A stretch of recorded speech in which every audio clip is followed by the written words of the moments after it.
All right, hello and welcome. Thank you so much for joining me for this session on hermeneutics. I am trying to teach and encourage people to interpret the Bible according to the rules of interpretation, and that's basically what hermeneutics is all about.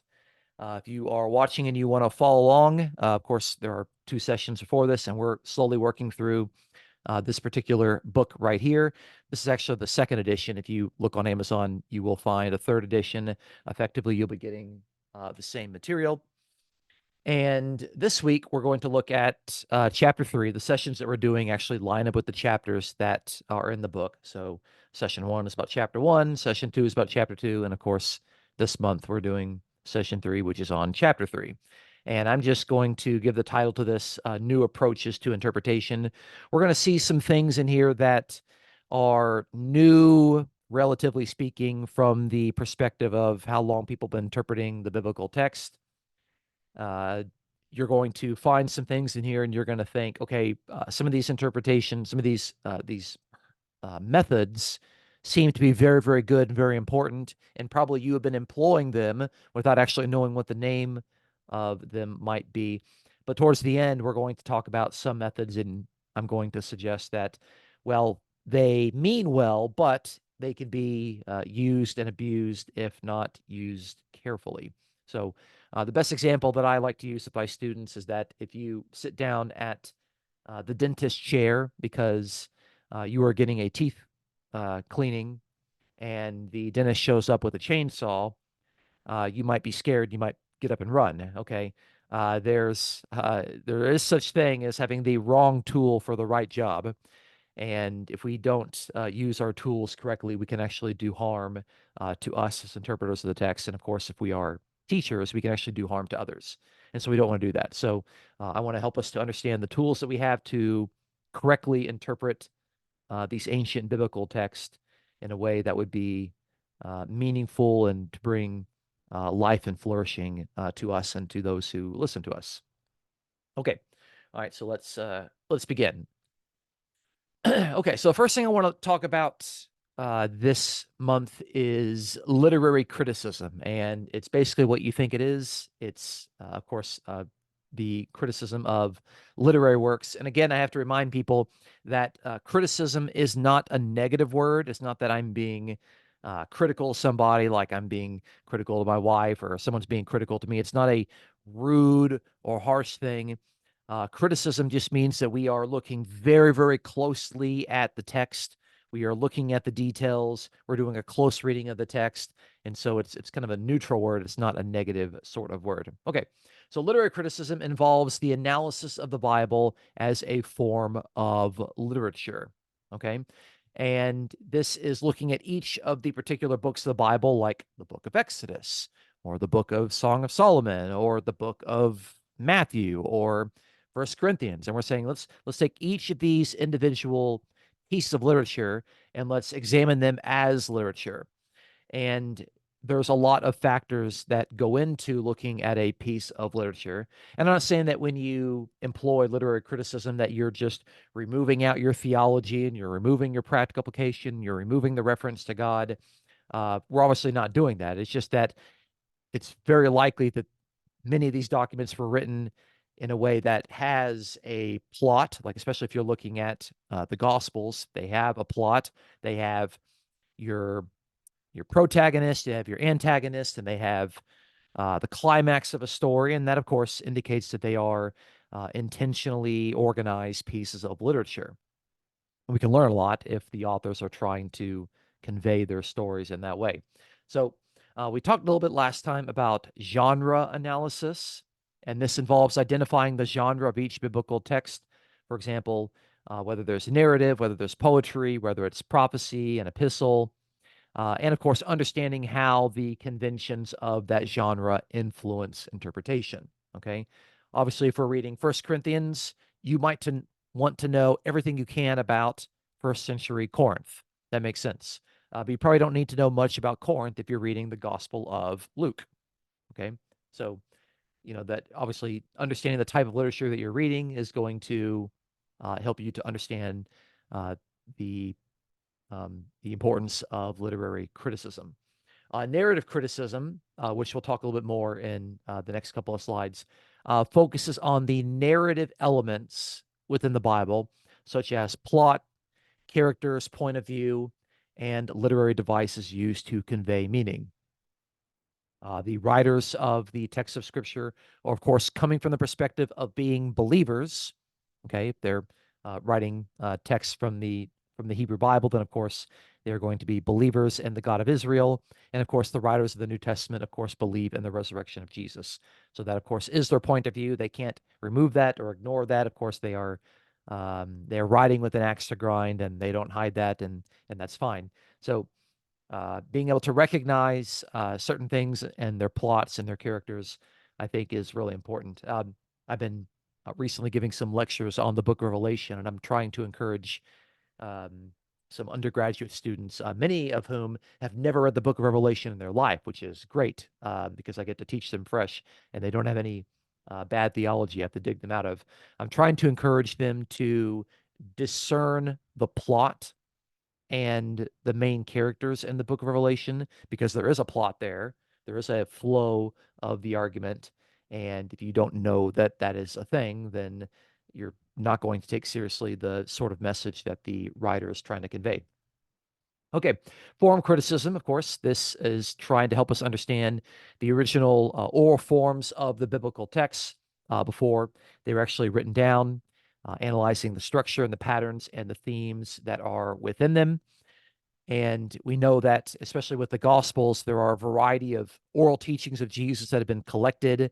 And of course, they have been organized in a particular way. And sometimes they're organized in a way that's not necessarily chronological. So, take, for example, Matthew. Matthew likes to organize parables collectively. So Matthew will have an entire chapter on parables and an entire chapter on healing. And then you'll have three entire chapters on the Sermon on the Mount, and chapters 24 through 25, two chapters on prophecies or sermons or parables dealing with the second coming.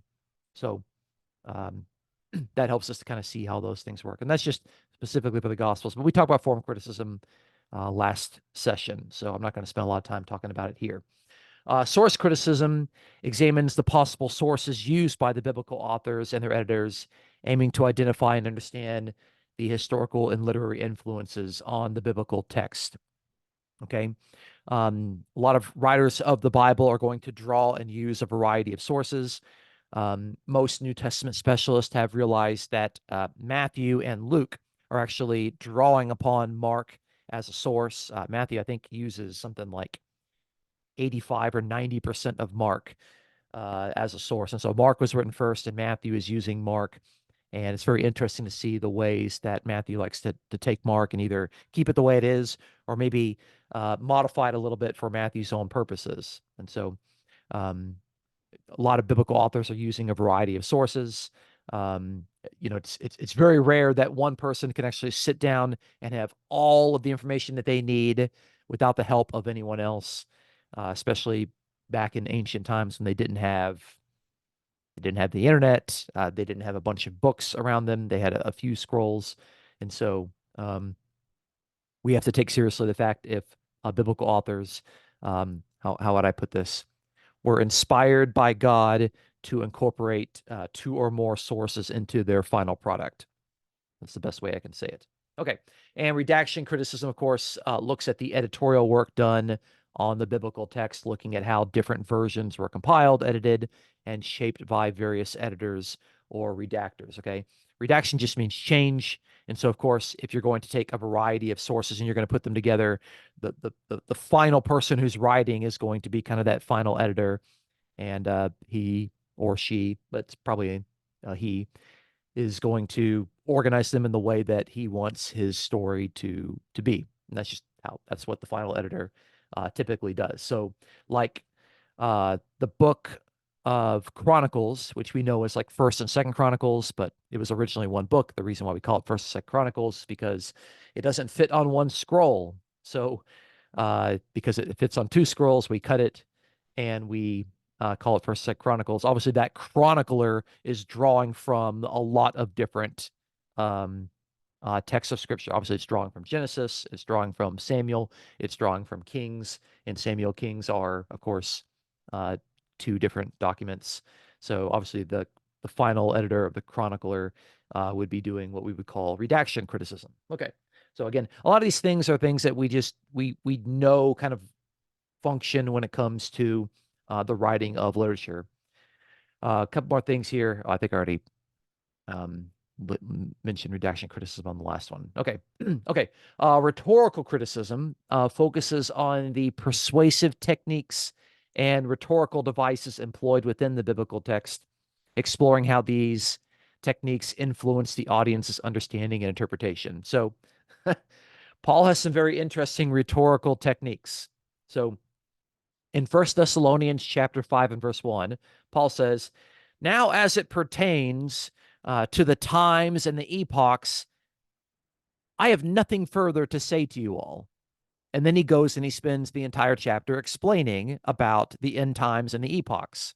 But when you start off by saying, "Look, you guys already know all of this stuff. I don't need to explain this to you," and then you go and you explain it, it's a way to kind of draw attention to what you're saying, but also you're not trying to insult your audience. And Paul has a lot of these sort of uh, techniques that he puts in his epistles that really are meant to kind of grab the attention of the reader. And oftentimes, when we're reading narratives to where the subject, like Samuel was going and doing this, or David was doing this, it's not David writing that; it's the narrator that's doing it, and the narrator is organizing and forming the story to get us to understand something. So that is important to kind of pick up on those things. And really, we see them. We know they're there when we just stop and we slow down and we read slowly. That's the best advice I have to people who want to understand the Bible better, is to slow down, read slowly. Don't feel like if the goal is to read the Bible in a year and you have to read 6 to 7 chapters in a day, you're probably not going to read slowly enough to where you can pick up and appreciate all of these things. Okay. Intertextuality. This looks at the relationship between different biblical texts and how they reference, echo, or influence one another, as well as their connections to other ancient texts and cultural contexts. So the way, basically, it's how a text of the Bible is going to either quote, allude to, or demonstrate that it is interacting with another text of the Bible. Okay, we're most familiar with this when it comes to the New Testament authors quoting the Old Testament. Okay, but did you know that some of the Old Testament authors are quoting or alluding to other Old Testament passages?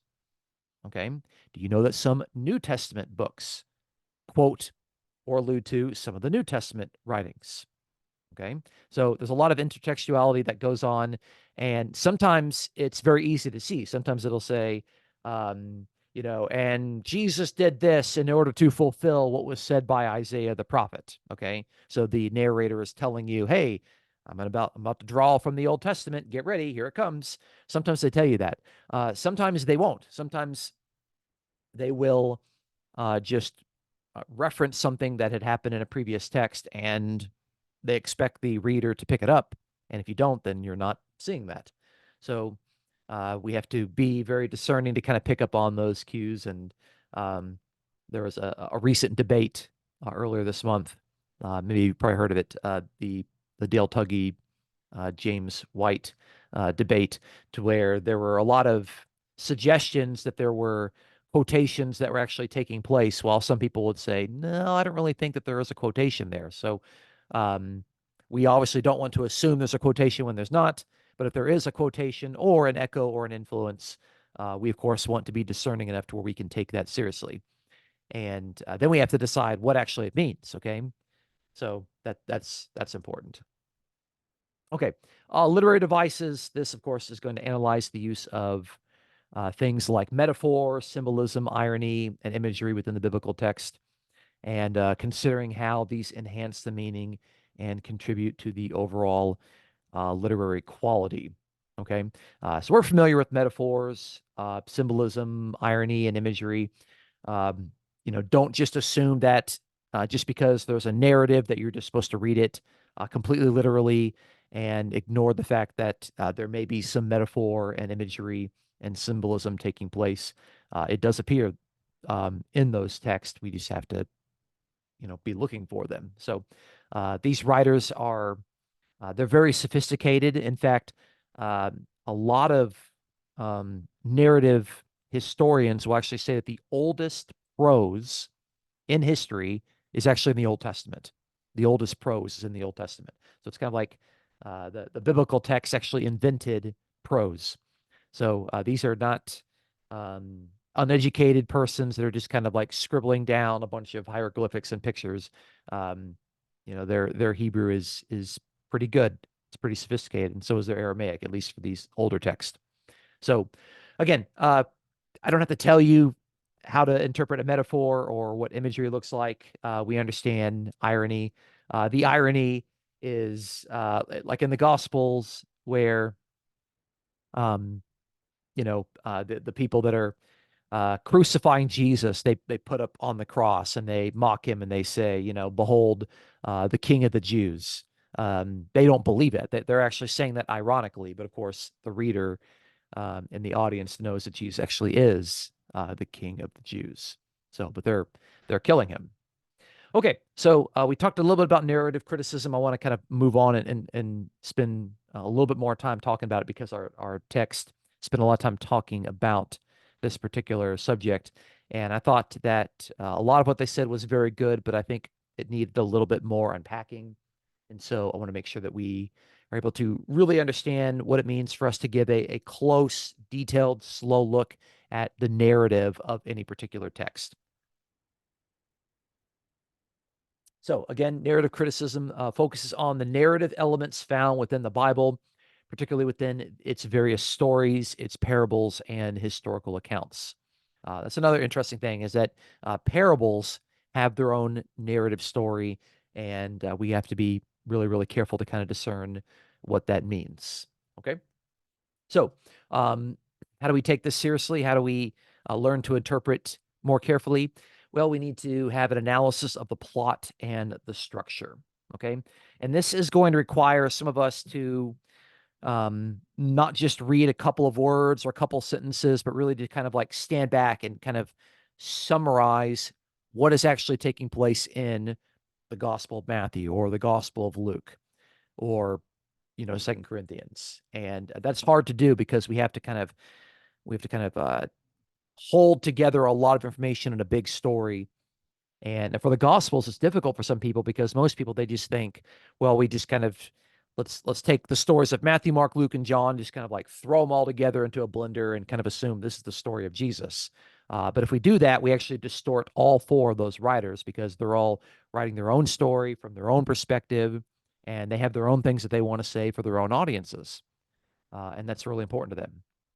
Okay, so narrative criticism, of course, examines the plot structure of biblical narratives, including elements such as exposition. Okay, so the teaching and the exposing of doctrine, rising action, meaning our story is kind of picking up, and it's our characters are starting to do things that are very interesting. The climax of a particular story, in all the Gospels, of course, the climax is the death and resurrection. And of course, the resolution of that particular climax. These are actually well understood parts of ancient pieces of literature and their own narrative and plot. So, hundreds of years before the New Testament was written, Aristotle was talking about all of these things. Okay. So, um, uh, the analysis of plot and structure looks at how the storyline unfolds and how different events and characters are interconnected. Okay. So let's just take, for example, the Gospel of Mark. You don't start to learn that Jesus is a controversial figure until he heals the man that was, he was the lame man that had to be kind of dropped down through the roof. And Jesus heals him and he says, your sins are forgiven. And of course, there's controversy because the question is, well, who can forgive sins but God alone? Who does Jesus think that he is? And then he responds by saying, well, just so that you know that the Son of Man has authority on earth to forgive sins, I'm going to say to take up your mat and to walk. And so we start to learn that Jesus is a controversial figure, not just because he is butting heads with the religious authorities. It's specifically because Jesus is claiming to have a prerogative from God that his opponents don't think that he actually has. There's something special about Jesus, the human figure, that indicates that he really is empowered and authorized and the beneficiary of God's privileges and prerogatives. And that's how the story begins. The interesting thing is that at the end, at his trial, that very same conflict comes up again. So it bookends the entire story. So it's very interesting to kind of see that. And of course, that's the earliest story. That's the earliest gospel, the Gospel of Mark. Okay, but again, that requires us really taking a big step back and looking from a 30,000-foot view, and we have to be good at summarizing things. Characterization. This aspect involves analyzing the portrayal of characters within biblical narratives, including their personalities, their motivations, conflicts, and character development over time. Okay. Now, narrative critics may explore how characters are depicted and what their roles signify within the broader narrative framework. Okay. So it's very easy to kind of look at Jesus and to say what sort of character is he. Of course, is the hero of the story. He's the story's hero, but he's also someone that you're supposed to emulate and follow. Okay. But what about someone like Peter? Okay. There are a lot of sermons to where people like to do these sort of character analyses on Peter, and they'll say, well, Peter is kind of like he's, you know, people like to give all these sermons on the fact that, Peter failed so often, he was drowning in the ocean when he tried to walk. He denied Jesus 3 times. And man, I was joking with some people last week, and I said, when Peter gets raised from the dead and he hears about all of the hundreds of thousands of sermons that have been preached on his mistakes, he's gonna be really, really embarrassed. We don't know much about most of the other disciples because they were all afraid to get out of the boat. They were all afraid to, be the spokesperson and to, follow Jesus in the way that kind of Peter, James, and John did. So, we look at some interesting things about Peter, and we can look at that. Looking at someone like Judas, yeah, Judas betrayed Jesus, but why? Why did he do it? What motivated him? Okay, well, we know that he wanted some money. Okay, well, why did he want some money? Why did he do that? Um, you know, those sort of questions. Just looking at the characters and seeing how they grow and how they develop. The textbook mentioned Nicodemus, and Nicodemus shows up 3 times in the Gospel of John.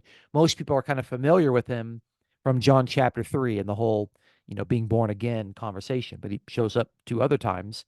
And the interesting question is, what sort of disciple is he? Does he actually accept the things that Jesus is saying? Is he kind of a reluctant disciple? I mean, he shows up at night to see Jesus. He doesn't approach Jesus during the day. He shows up at night. Maybe he's afraid of what others are going to say about him, that sort of thing. So you have to kind of look at how someone shows up, how they're introduced, how they develop throughout the story, and kind of what is said about them as a whole. So don't just think about characterization as dealing with the main characters. Like if you're reading First and Second Samuel, you're looking at the characters of Samuel, of King Saul, and King David. Okay, but what about the other characters? What about the other people? Like, don't just look at the main characters. The writers are interested in side characters, and in the antagonists, of course, are involved in that, because in Samuel you have kind of uh, King Saul, being kind of the king that had a hopeful start, but eventually he disobeys and he becomes kind of the enemy, and he goes from the hero to being kind of like the villain, and David takes the place as the hero. So, his characterization is very interesting and different. Point of view. Narrative criticism considers the perspective from which biblical stories are told. Okay. I've already mentioned the fact that the biblical stories are all written from the perspective of believers. Okay. And they don't hide that. That's just what they think. But the point of view examines the narrator's voice and their viewpoint, as well as the perspectives of the characters within the narrative. Okay. Understanding the narrative perspective can shed light on the intended meaning and the interpretation of the text. Okay. So, yeah, we've got Matthew, Mark, and Luke and John, and their stories about Jesus, but they're written from the perspective of those four evangelists. Okay. So, yeah, when we read about, read the Gospel of John, we think, okay, I'm reading about Jesus, but it's what John wanted you to know about Jesus, and not just about Jesus, but of course about Jesus and his conflicts with the Jewish authorities, the Jewish leadership. Okay, and when Jesus is a Jew and his first disciples are Jews, and he is previewed by John the Baptist, who's a Jew, and his mother is a Jew, but yet Jesus's conflicts are with a group of people called the Jews. We learn that, okay, John is telling the story because it's kind of like it's an in-house conflict. Okay, it's an inter-family disagreement. It's some Jews disagreeing with other Jews. It's Jews that believe in Jesus interacting with Jews that don't believe in Jesus. Okay, and of course there are literary devices and techniques that are involved in narrative. So narrative critics are going to pay attention to the use of literary devices and techniques within biblical narratives, such as foreshadowing. Okay, there are some times that I'm familiar with the New Testament text, so most of my examples off the top of my head are going to come from those. So Jesus will answer the question of, why is it that Jesus' disciples are not fasting on the days that the other people are fasting? And Jesus says that, hey, while the bridegroom is with you, we're celebrating and we're gonna party and we're gonna have a good time, and that's the time for rejoicing. It's not the time for mourning. But when the bridegroom is taken away, then you'll have an opportunity to mourn. And that actually is a foreshadowing of Jesus, the groom, being taken away in his death. And it's not explicitly said there. And of course, later on in the plot, you're going to learn that.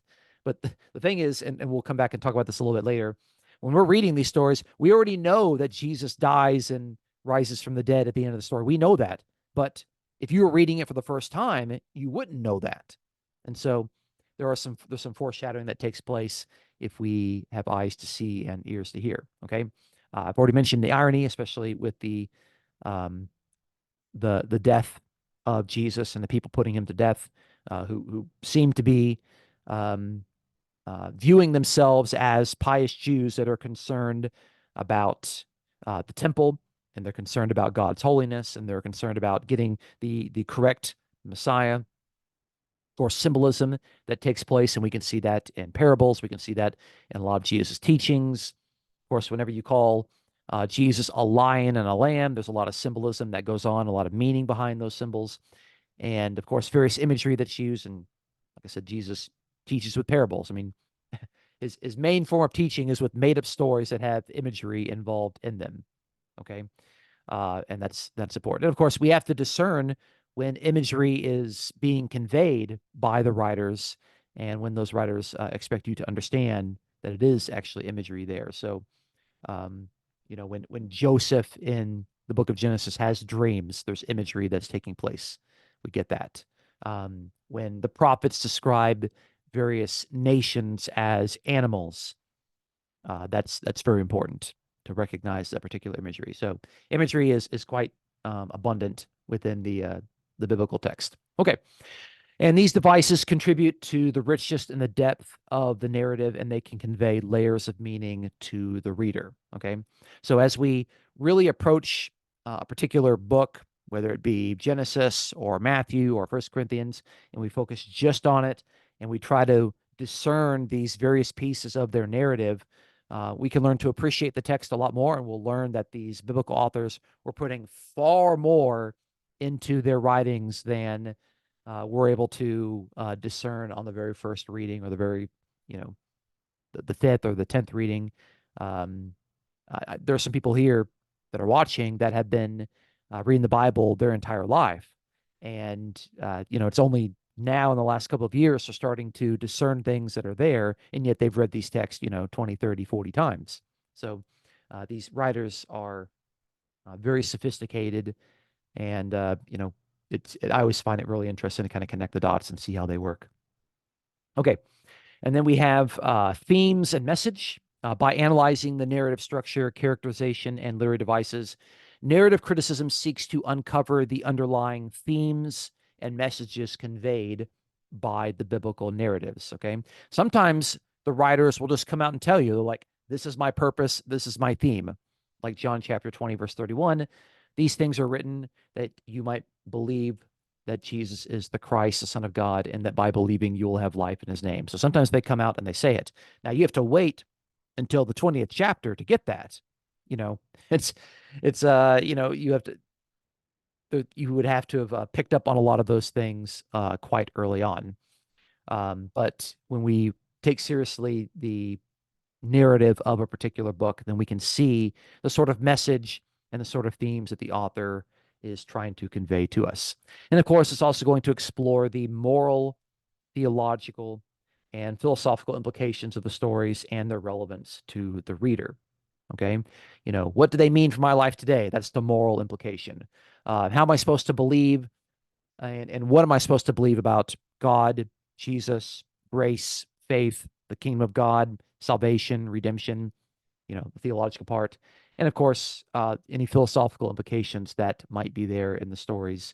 How are they relating to ways that we think and our customs and our culture, and how are they trying to change the culture? Okay.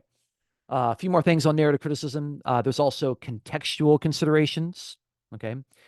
This is the taking into account of the historical, cultural, and literary context in which the biblical narratives were written and received.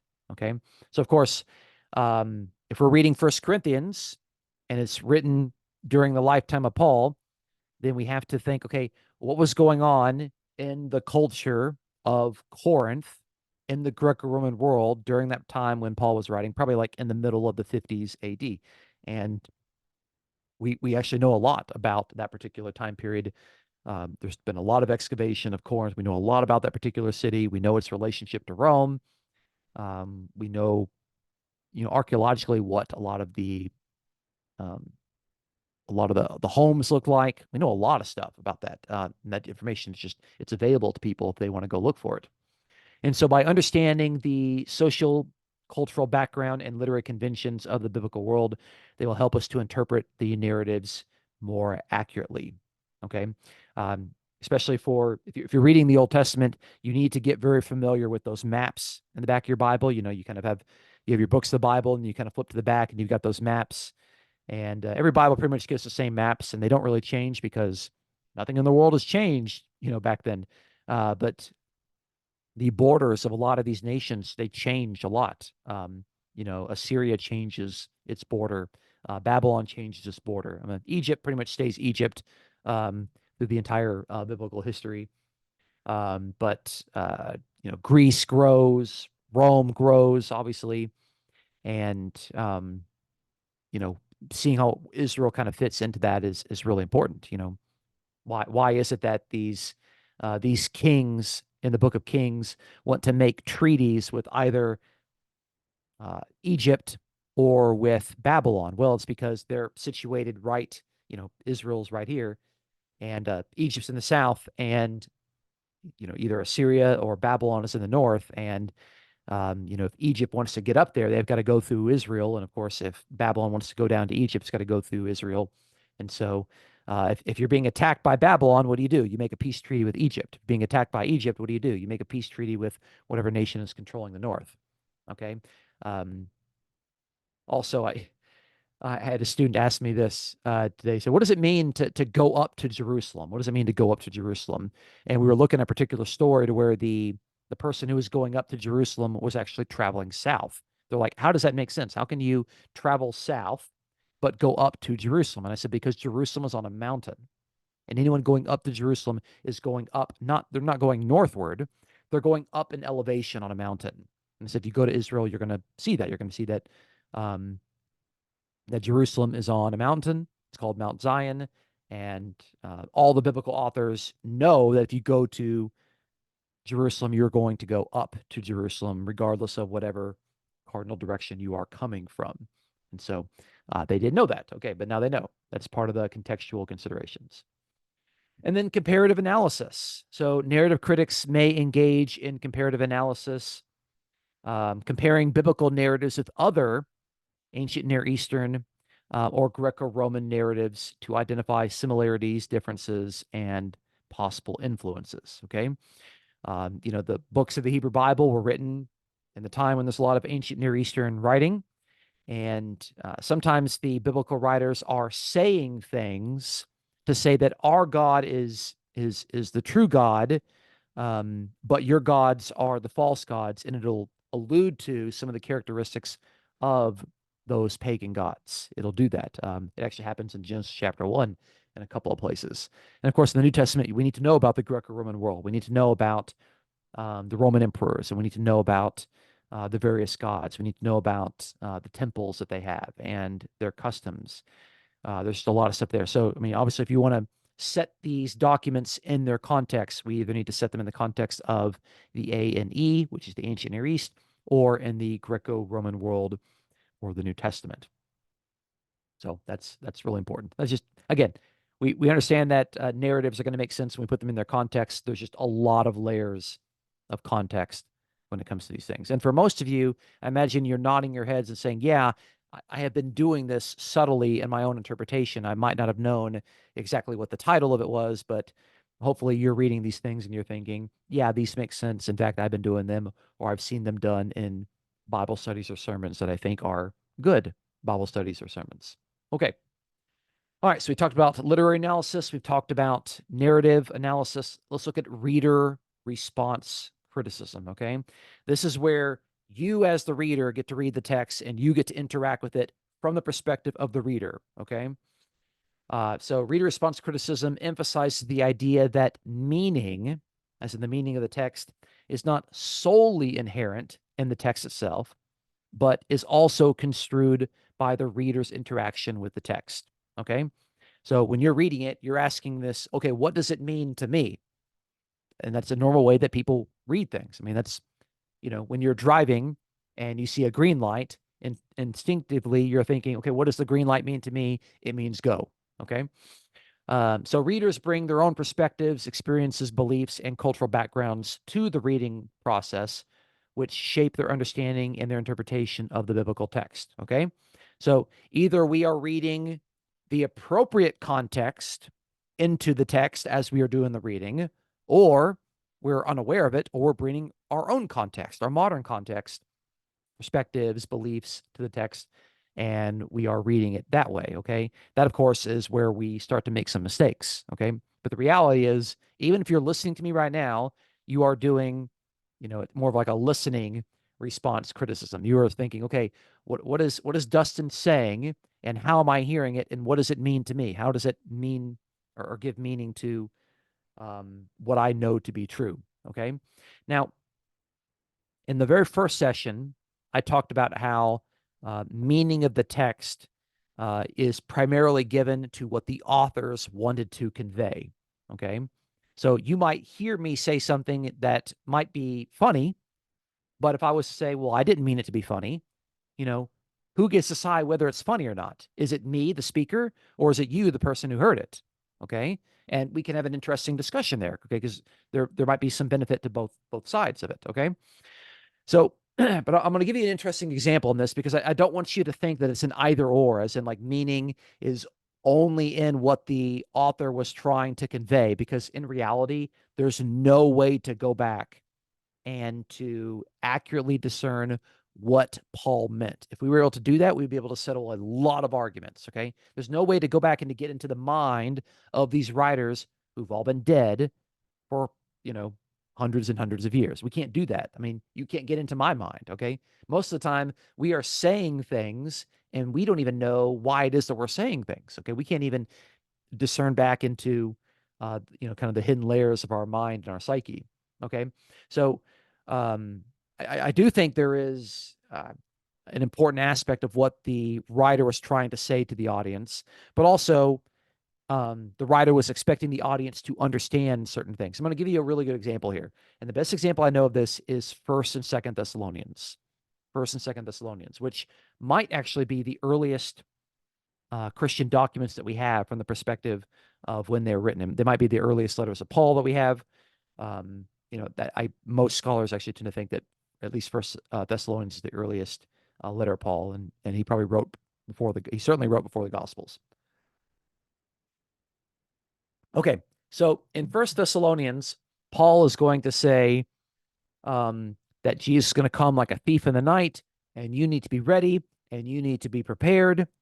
And what we learn in Second Thessalonians is that some people read First Thessalonians, and for whatever reason, they got the impression that either Jesus had already come back or he's coming back really, really soon, and many of them had quit their jobs.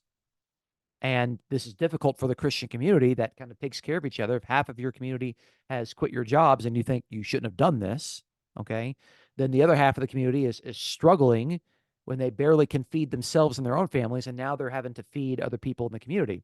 And so Paul has to write in Second Thessalonians, and he has to correct the misunderstandings that his readers had from First Thessalonians. And so the entire book is kind of written around the fact that, okay, the day of the Lord, that's important, but a couple things have to happen first before the day of the Lord, before the return of Jesus and his second coming. Okay. And so, yeah, he might have given them a little too eager of an impression, like, hey, it's going to come like a thief in the night. It could come at any moment. You need to be ready. They misunderstand that and they start quitting their jobs, and it starts to affect the community in a negative way.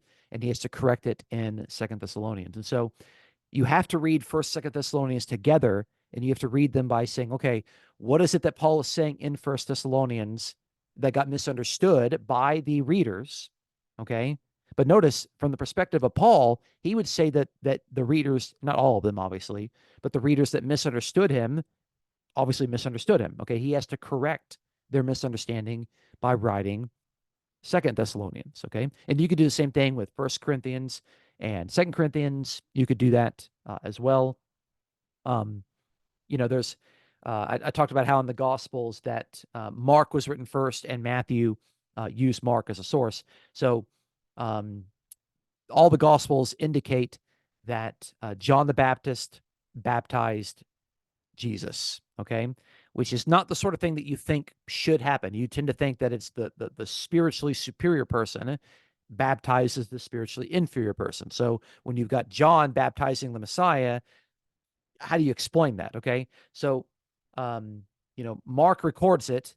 Matthew reproduces Mark, but Matthew also includes this little comment about explaining why it is that, that John was baptizing Jesus, because that needed to be explained. Well, it might not have needed to have been explained either by Mark or to Mark's community, but it needed to be explained to Matthew's community, or maybe some time had passed and it was misunderstood by Mark's readers. Who knows?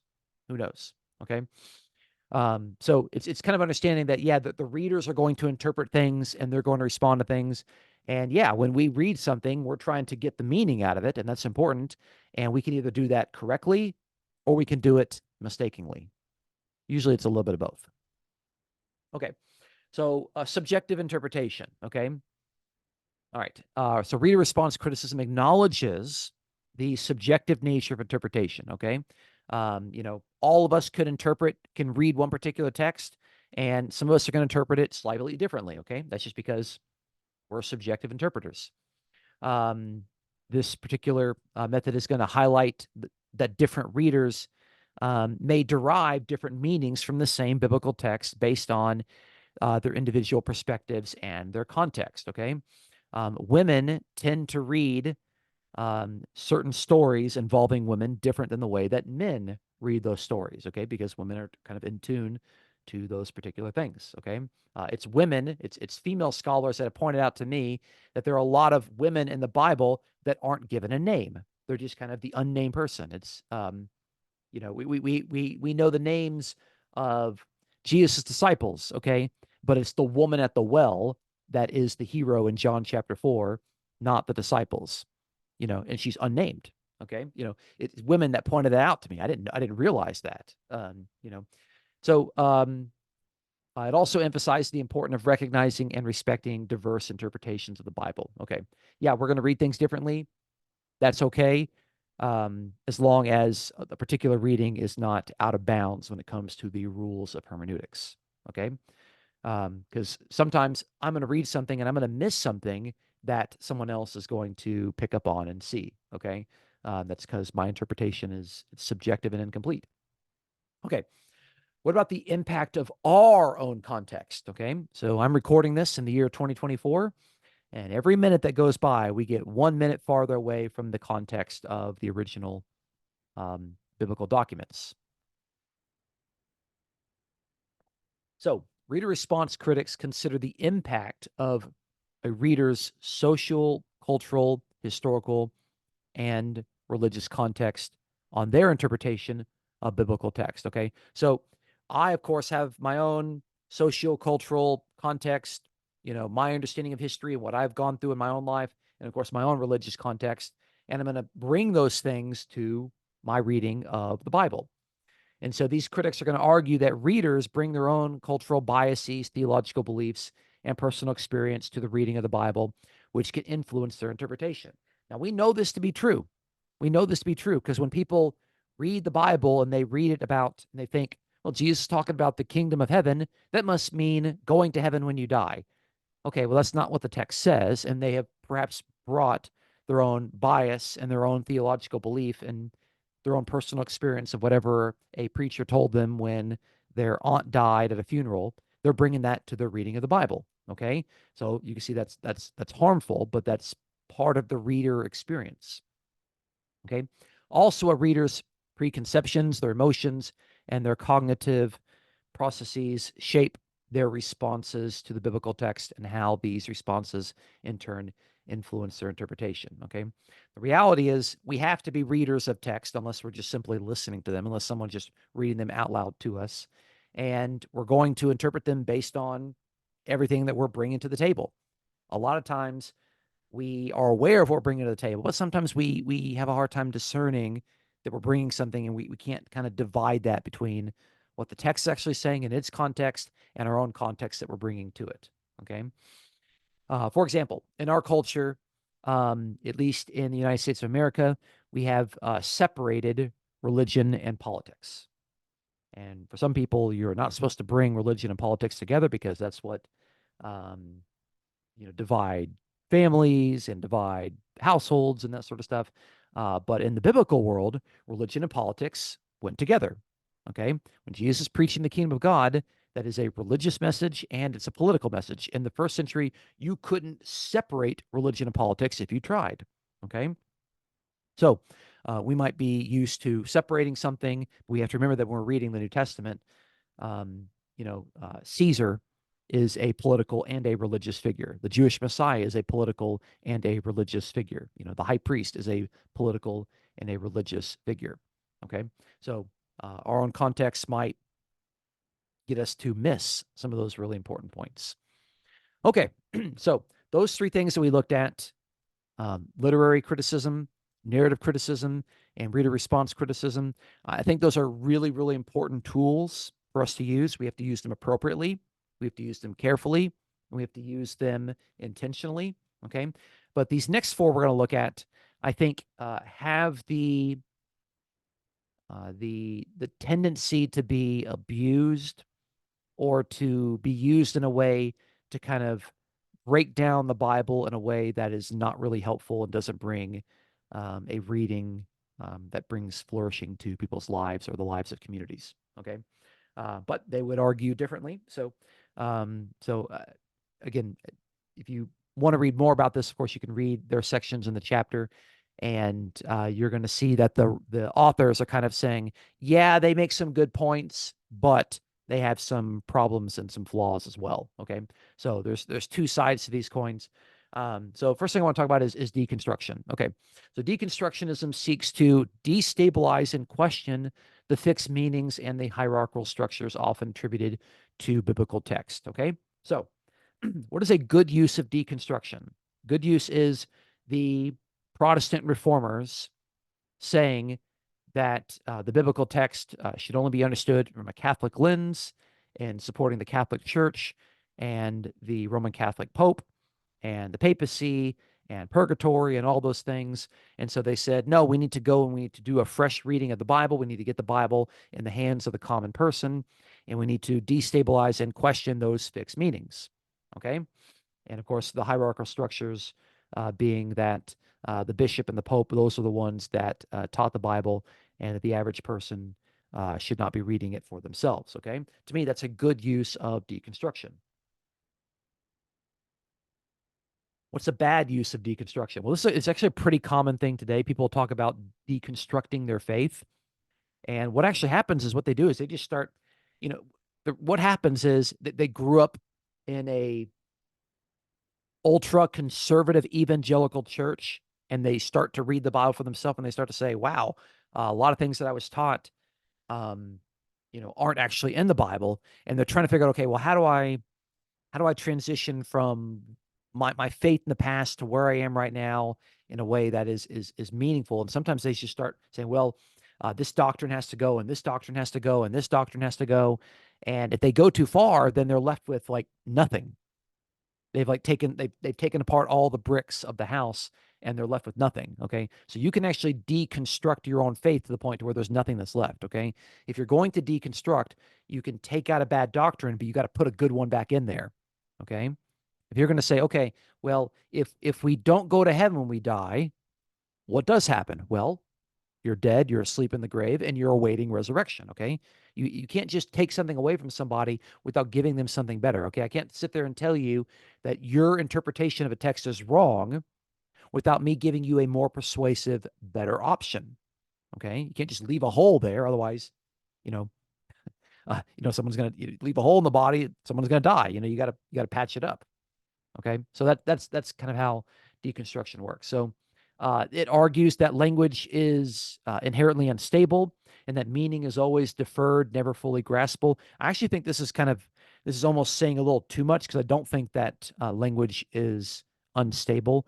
I think we can communicate just fine for the most part. Okay. And I think it's only on um, rare occasions that I have to go through and come back and explain myself with somebody raising their hand and saying, hey, I'm not exactly sure what you meant there. Okay. I think we can be intentional and good communicators, but I understand that words change their meaning, and a word to you might not mean the same thing it does to me. That's true. Okay.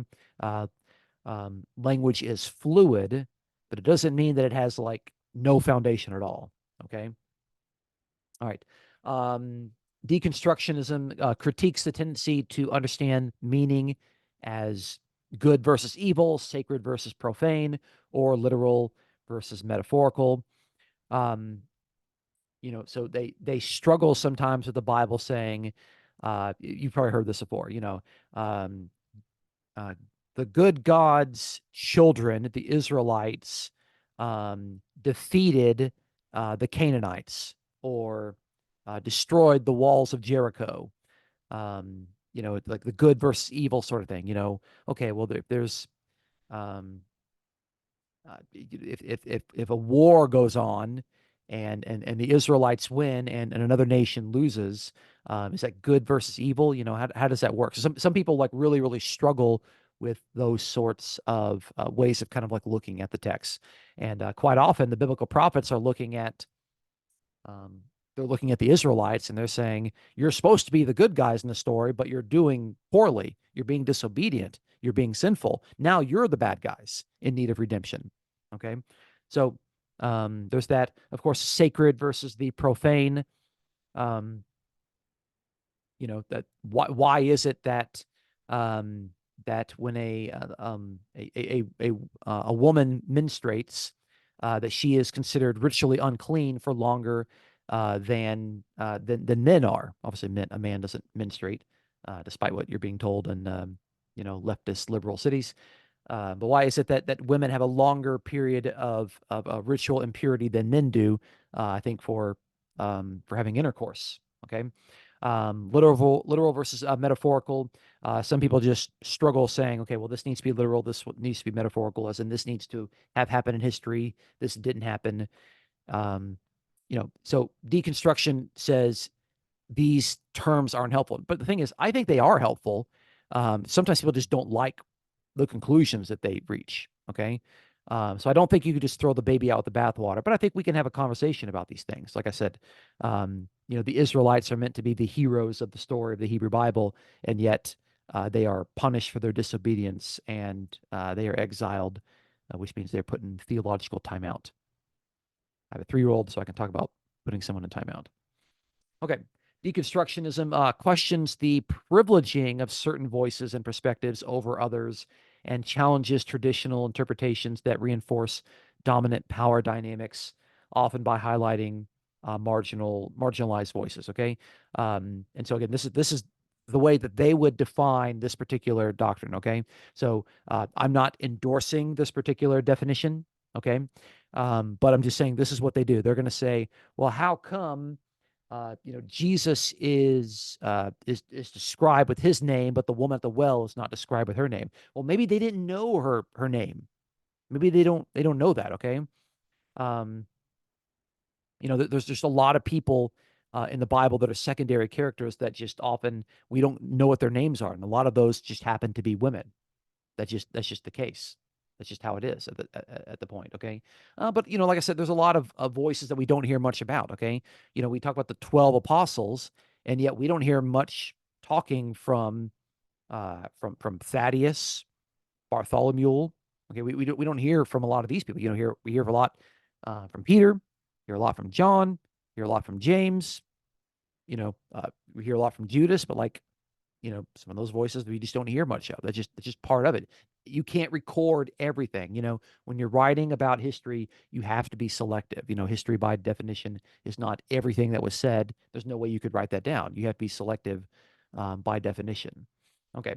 So, but deconstructionism will say, well, why is it that these people were not allowed to talk? Why is it that these people were allowed to say something and these people's voices were quote unquote silenced?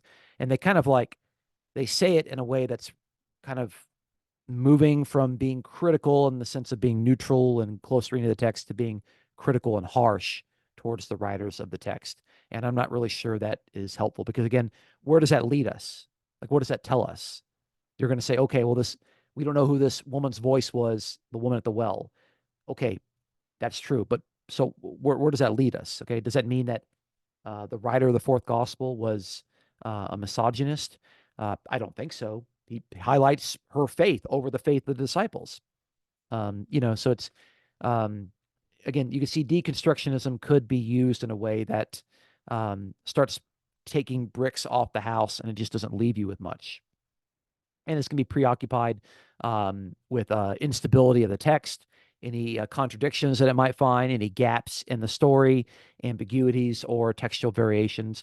I mean, you probably know these people. You know the people that are just going to say, they're going to say, well, look at this. This looks like a contradiction. It's all they want to talk about. And it's like, yeah, they want to, okay, maybe they want to take some bricks apart, but what are they leaving you with? Okay. There's no point in me pointing out to somebody what might look like to someone as an apparent contradiction if I can't give you a good solution to that.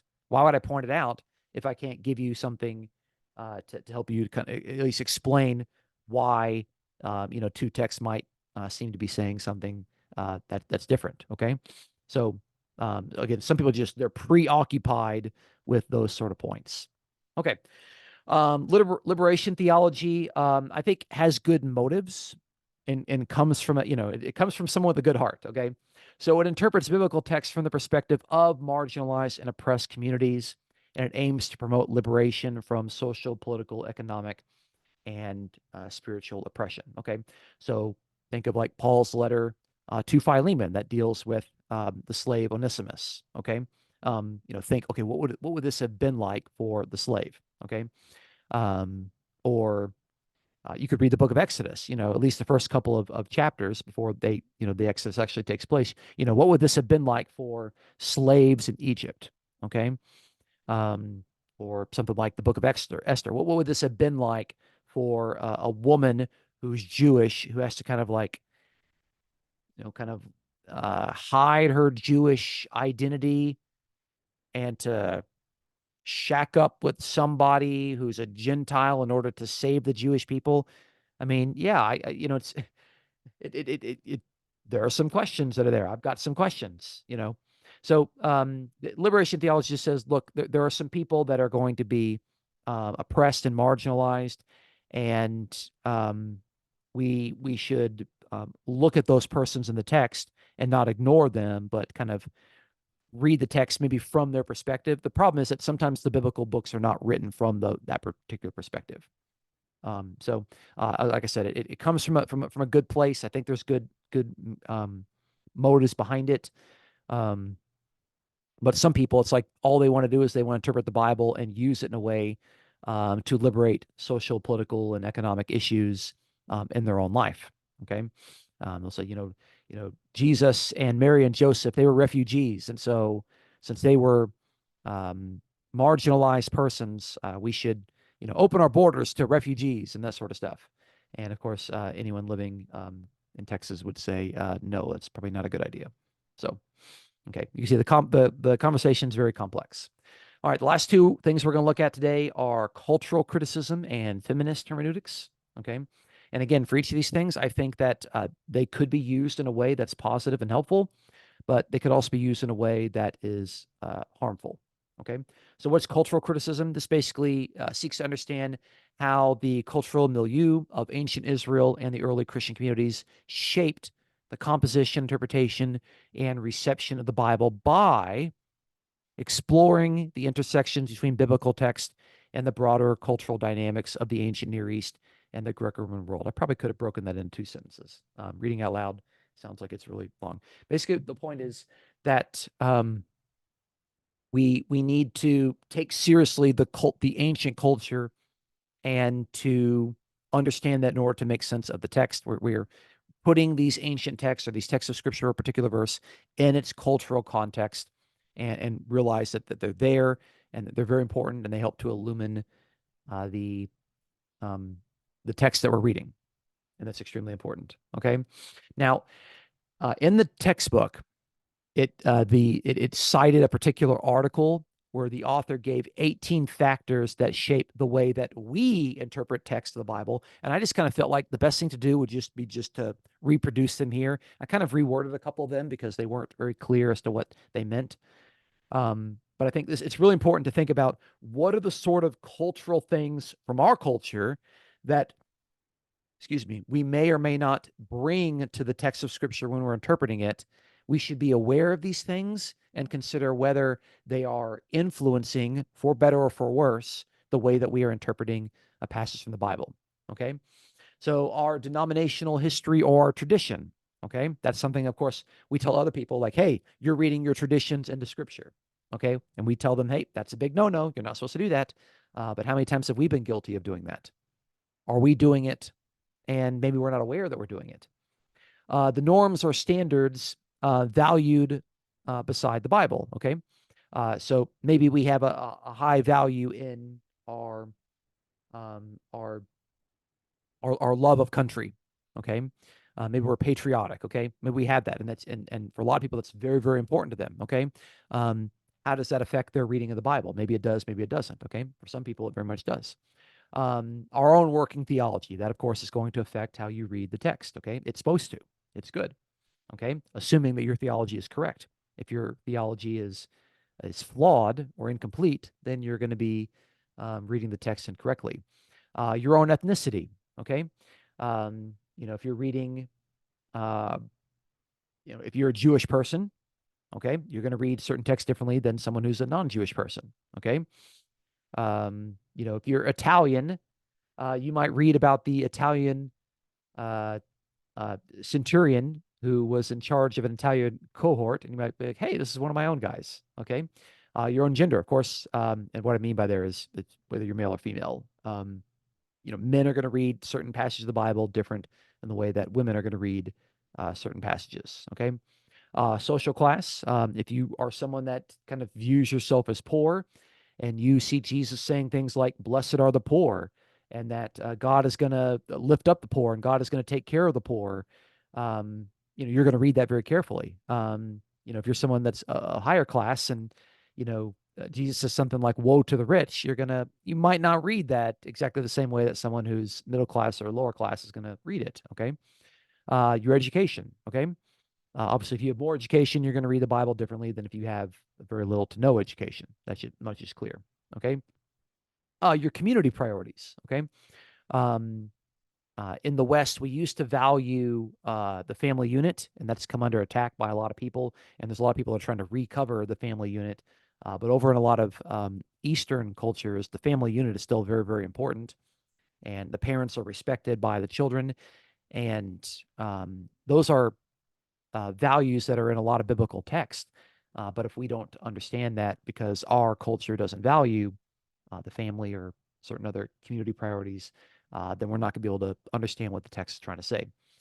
Any known political leanings that we have, he put this down as like things that you know and things that you don't know. Okay. Sometimes things that we say, yeah, I think that, the right to life is very, very important. Yeah, I'm going to lean that way. So I'm going to read certain text as very meaningful to me. So, but sometimes we have political leanings that we aren't cognitively aware of, and they, of course, are going to affect how we read certain text. Customary exposure to the Bible. Um, this is actually kind of an ambiguous phrase. What I think this is again to me. Here's me engaging in reader response with the writer. What I think he means is that the customs that we associate, kind of like the customs that we have in our either in our own communities or in our families or in our own marriage or in our own religious communities, and how those affect um, reading various customs that are actually in the Bible. There are a lot of manners and customs in the Bible that we might not be aware of. Okay. Of course, your translation choice, the sort of Bible that you're reading, other study tools that you might have, if you have a Bible dictionary, or if you're, reading the original languages, past exposure to preaching.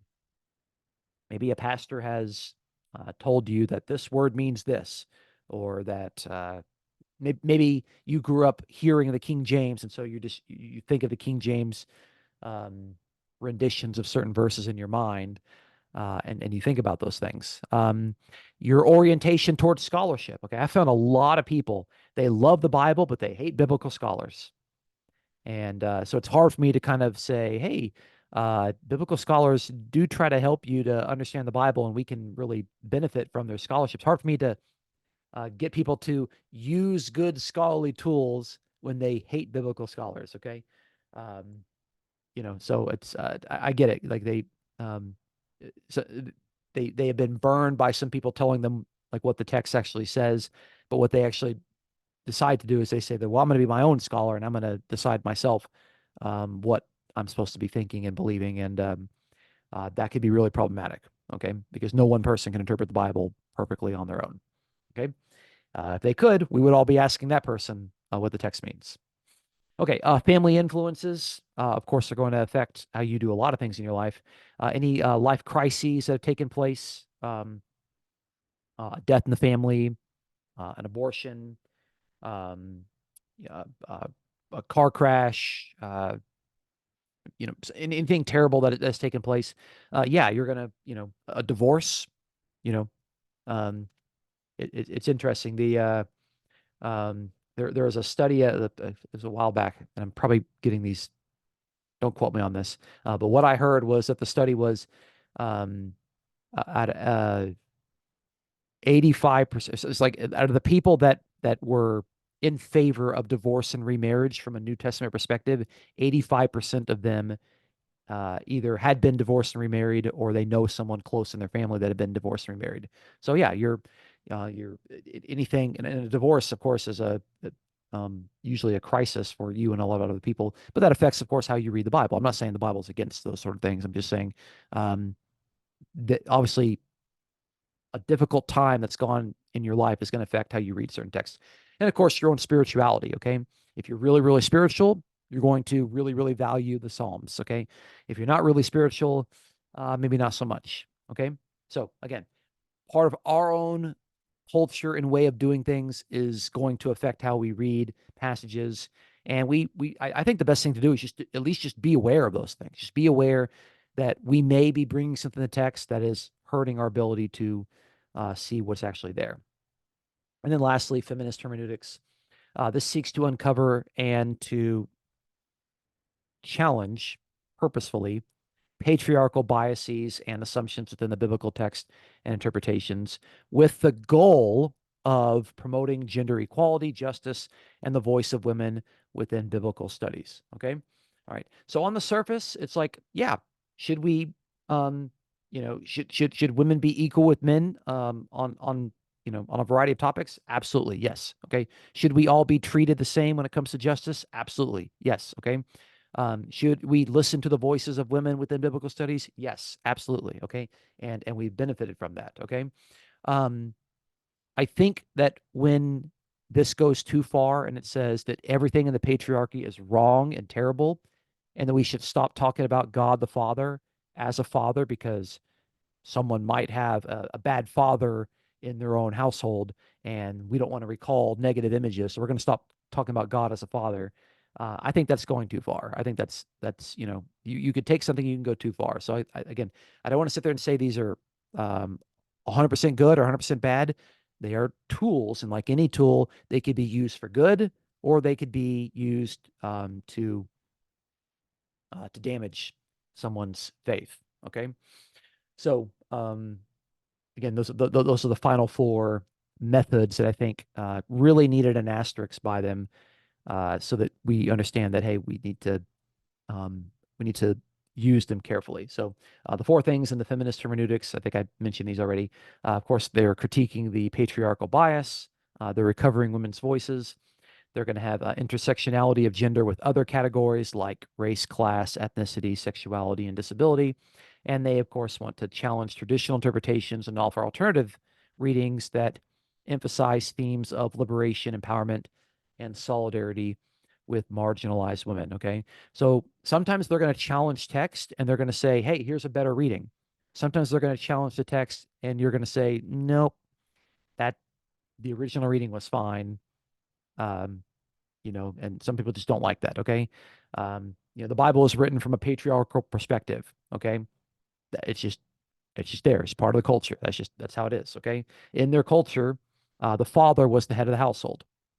That's just how it worked. Okay. He was the pater familias. Okay. So we've talked about lots of different methods. Okay. But what is the takeaway? Okay. Again, I don't want to just overload your mind with a bunch of information. How can you take some of these things and apply them in your own interpretation of scripture? And I'm just going to give you some kind of surface level applications, because the reality is, at least for the first three, with literary criticism, narrative criticism, and reader response criticism, you need to really understand those and to be very considerate about them when you're going and you're reading the text, so that you're aware that, hey, there is a narrative, there is a plot, there are protagonists and antagonists. The writer is trying to tell me something. Just being aware of it is half the battle. So, first thing, be aware of the sort of questions that we need to ask when it comes to ancient texts that pertain to literature. Okay, so we just need to be aware that, hey, there's a plot. So ask the question, what is the plot? Okay, I'm not telling you this. I'm just saying this is a question that we need to be asking ourselves. Okay, how does the story end? Okay, does the story end on a good note, or does the story end on a bad note? Okay, if you want to know a story that has an interesting ending to it, read the quick 4-chapter book of Jonah. Okay, and tell me, how does the author end that particular story? It's not exactly the way you think a story would be ended. And then, of course, what is the role of the narrator in telling the story to the reader? Okay, if the narrator is telling you to think and to do something, we got to take the narrator very seriously. Okay, so we just need to be aware of these sort of questions that we should ask, and that I think that is going to be one of the biggest takeaways from this. Number two, we need to make conscious efforts to consider the culture of the authors of the biblical text and to set aside our own cultural considerations that distort those texts. Okay. Yes, we have our own culture, and many of those things in our culture are very, very good and they're very important and meaningful to us. But if we want to interpret an ancient text, we have to temporarily set those things aside and ask, what was the culture of someone going through the Babylonian exile? What was the culture of David when he was the king? What was the culture of Jesus when he was in Jerusalem? What was the culture of Paul when he is in prison? Okay.